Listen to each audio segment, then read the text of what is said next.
J'étais dans la chambre, je criais, je pleurais, je disais à Jésus. En fait, tout ce que la chanson disait, je disais aussi. Jésus, mon meilleur ami, viens à moi, Seigneur, j'ai besoin de toi. C'est ce que je disais au fait. Quand la Quand même, dépression est... Eh, la quand chanson, la, hein. dé- quand la dépression a frappé à ma porte, Yahweh. Cette partie-là, faut me voir en train de chanter, je pleure. En fait, j'étais mélangée, mais je disais à Jésus, Seigneur, sauve-moi. Sauve-moi, Jésus. Et quand j'ai fini de répéter, je pense que ce qui a fait que Jésus est venu, c'est la partie où j'ai dit, Seigneur, si vraiment, réellement, ce qui est en train de se répéter dans la chanson, si c'est vraiment vrai, viens à moi. Quand j'ai dit cette phrase, automatiquement, c'est comme j'avais l'impression que je n'étais plus dans ma chambre physique. J'étais plus dans ma chambre physique. C'est comme on m'a poussée, je me suis mise à genoux. Et puis c'est comme je sentais une présence, une forte présence, mais vraiment faux. Ce que je vous ai dit là, vraiment faut vivre, comprendre. C'est comme il y avait quelqu'un qui était en face de moi, mais j'arrivais pas à voir.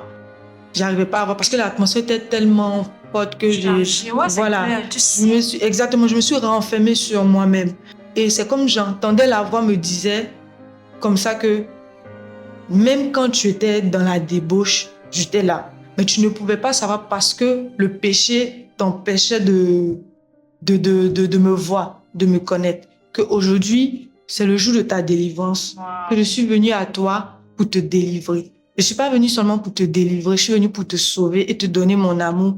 Parce que je me souviens, c'est encore de mon esprit même, que car c'est mon amour seul qui peut arriver à te combler. Et puis pendant qu'il parlait, c'est comme j'avais l'impression que mon cœur était en train de s'ouvrir, au fait. Parce que je sentais, qu'il y avait des battements, des forts battements dans mon cœur. Ça faisait boum, boum, boum, boum, ça battait 100 à l'heure. Et c'est comme j'ai senti une main qui est rentrée dans mon cœur. En fait, et quand la main est rentrée dans mon cœur, c'est comme j'avais l'impression qu'on était en train de me déchirer. Donc je criais, puis je criais dans la chambre, je criais, ah, j'ai mal, j'ai mal. Et la main là rentrait dans mon cœur. Et c'est comme il était en train d'enlever, si je peux dire, un poids. Ouais. Je sais pas, mais comme si on était en train de m'opérer. Il a retiré quelque chose, mais j'ai pas vu ce qu'il était en train de retirer. Et quand il a retiré, quand je me suis relevée, j'étais essoufflée. J'ai fait, c'est ce que je faisais. Et j'étais en train de pleurer, puis c'est comme je me sentais comme libre. Et j'entendais à haute voix, je suis venue à toi, que c'est le temps. Tu vas me connaître encore plus. Je suis venue à toi, c'est le temps de ta délivrance, c'est le temps de... Et la cloche que j'entendais là, la cloche résonnait plus fort que ce que j'avais entendu. Boum, boum, boum, boum. Comme on m'entend, il me dit, c'est arrivé, ce qu'on voulait arriver. Du genre, voilà ce qui est arrivé, voilà ce que le Seigneur avait dit sur sa vie, voilà ce qui est en train d'arriver et tout. Et je me traînais par terre, je me souviens que je criais, je pleurais, j'avais l'impression que j'étais pas dans ma chambre physique, comme si j'étais dans un autre monde. Ouais, c'est clair. Tu vois? Et après, c'est comme je sentais du vent. En fait, ce que je sens, il faut vivre. Toi-même, tu es fort, tu es faut vivre pour comprendre, en fait. Il y avait du vent. J'étais là, je me traînais, je pleurais. Au point, à un moment même, mes larmes même ne sortaient plus. Mais je criais. Et puis, arrivé un moment, quand la présence ça se retirait, j'ai commencé à rire aux éclats. Je riais aux éclats, je riais fort. Mais je pleurais, je riais fort, je riais fort.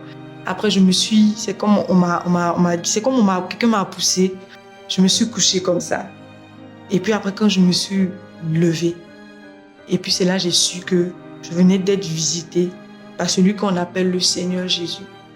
Et après, quand il est parti, c'est comme j'étais fluide, j'étais léger. Je commençais à prendre conscience de beaucoup de choses. Et après, la première des choses que j'ai fait, je suis partie vers ma maman. Je suis allée vers ma maman.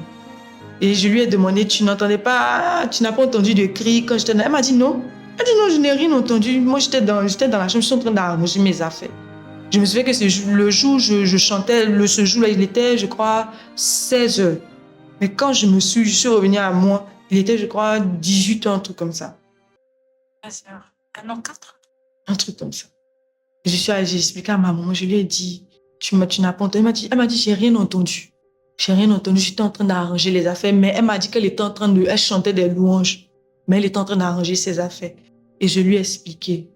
Et puis pendant que j'ai expliqué, elle était en train de pleurer. Elle m'a dit que Dieu m'avait dit qu'un jour, il allait te reprendre. Qu'un jour, je priais pour toi et le Seigneur Jésus m'a dit, faudrait pas que je mette ma bouche, que je te stresse.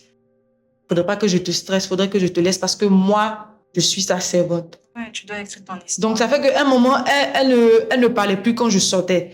Mais en tant qu'être humain, elle pleurait, elle se lamentait. Elle se demandait à Voilà. quoi tu fais. Parce que dans la période où j'allais rencontrer le Seigneur, elle était silencieuse de tout ce que je faisais, comme si elle savait qu'il y a quelque chose qui allait m'arriver, que ça allait être une bonne chose.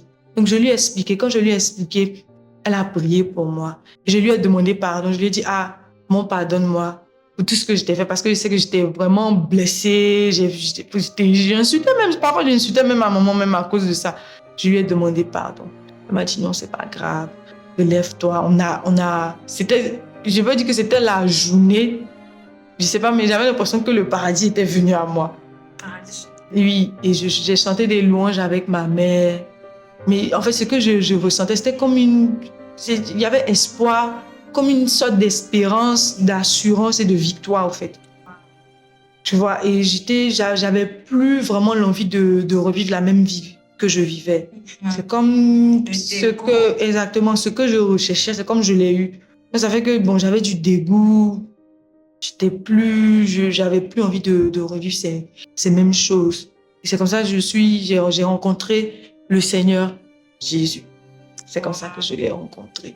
Quelle merveilleuse histoire. Quel beau témoignage. Ton témoignage, il est beau. C'est vrai qu'on n'était pas avec toi dans la chambre. Oui. C'est vrai que je n'étais pas là. Mais pendant que tu parlais, je me retrouvais dans la chambre. Exactement. En train de t'écouter, en train de vivre ce que tu as vécu. Exactement. Et c'est clair, ça se voit que ton témoignage, il est plus, ta conversion est exactement. On bénit le Seigneur pour Amen. ça. On bénit vraiment le Seigneur pour ça. Amen. Après l'e-book, est-ce que tu as un autre projet? Oui, exactement. Après mon e-book, c'est vrai que j'ai d'autres ouvrages encore qui arrivent, mais en ce moment, je suis focalisée sur ma marque de vêtements chrétiens. Okay. Oui, parce que faut savoir que je suis quelqu'un, le Saint, tu sais, quand j'ai rencontré Jésus, il m'a donné le Saint-Esprit. Le Saint-Esprit m'a rendu beaucoup créative. Tu vois, quand tu as le Saint-Esprit, tu marches. Tu veux ton chemin. Tu vis le jour le jour. Oui, non. C'est-à-dire, je vis que pour Jésus, que pour la gloire de Jésus. Donc, tout ce que je fais, que ce soit dans mes entreprises, au travail, pour la vie de mes enfants, ma famille, je le fais pour la gloire de Jésus. Tu vois. Donc, oui, j'ai d'autres projets. Et le projet qui est vraiment en ce moment dans mon esprit, c'est créer ma marque de vêtements chrétiens. De vêtements chrétiens que je travaille encore. Je suis en train de travailler encore. On espère que quand cette marque sera faite, tu passeras bien ici. sûr, bien sûr, et tout. Donc voilà, il y aura d'autres ouvrages et il y a ma marque de vêtements chrétiens aussi qui est en cours. Et par la grâce de Dieu. Là, nous sommes à la fin de notre émission. Exactement. J'ai vraiment aimé partager ce moment avec toi. Merci beaucoup. Est-ce que tu as un dernier mot pour les personnes qui nous écoutent? Oui, exactement, j'ai un dernier mot. Il faut savoir aussi que mon e-book, je l'ai écrit pour les personnes, c'est vrai, pour toutes les personnes, peu importe ta religion, chrétien, musulman, bon, c'est pour tout le monde. C'est pour tout le monde parce que Jésus n'est pas chrétien en fait. Jésus, il est pour tout le monde. Voilà, Jésus, il est pour tout le monde. Et si j'ai quelque chose à dire à quelqu'un, soit un frère, soit une sœur, peu importe où tu te trouves, si j'ai quelque chose à vous dire, c'est que ne faites jamais l'erreur de compter sur vous-même. Ne faites jamais cette erreur. Toutes les personnes, et moi-même y compris, qui ont essayé de compter sur leur propre force ont échoué lamentablement. Il faut compter sur le Seigneur Jésus. Peut-être que tu es quelque part, tu regardes cette vidéo, tu te poses encore beaucoup de questions, tu te dis « Ah, j'arrive pas à sortir de la dépendance affective, j'arrive pas à guérir de mes blessures, je veux vivre une nouvelle vie, mais j'y arrive pas. » Si j'ai quelque chose à te dire, donne ta vie au Seigneur Jésus. Donne ta vie au Seigneur Jésus. C'est le seul qui peut te sortir de l'obscurité pour t'emmener à la lumière. Et c'est ce qu'il a fait avec moi. Ne compte sur personne.